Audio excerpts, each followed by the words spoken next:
Il-ħadd tal-ħabta tas-7 ta' filgħodu issuktaw it-tfittxijiet kemm bil-helikopter kif ukoll bil-patrol boat fit-tentattiv li tinstab it-tfajla Franċiża ta' 17-il sena li sabet diffikultà fil-baħar fil-bajja tax-Xwejni f'Mars Forn Għawdex. F'dan il-każ raġel Franċiż ta' 53 sena li kien ma' tfajla spiċċa tilef ħajtu wara li qabeż il-baħar biex jipprova jagħtiha l-għajnuna.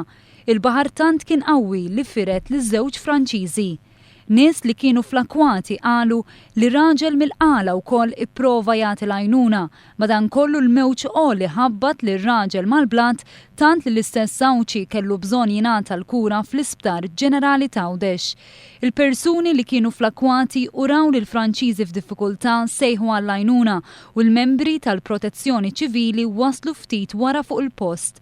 Minħabba l-qawwa tal-Malten fil-baħar intbat il-helikopter tal-Forzi Armati ta' Malta biex ukoll jagħti l-għajnuna tiegħu, waqt li l-katavru tar-raġel ittella mill-baħar u ġie ċertifikat mejjed fuq il-post, it-tfajla ntlemħet għal xi ftit imma ma baqgħetx tidher aktar.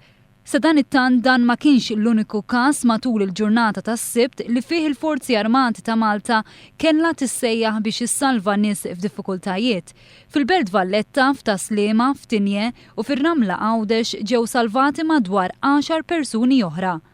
Sa dan it-tant fi stqarrija l-ħadd wara nofsinhar il-lifeguards tal-Emergency Response and Rescue Corps l-ERRC avżaw lill-pubbliku biex joqogħdu attenti mit-twissijiet fil-bajjiet.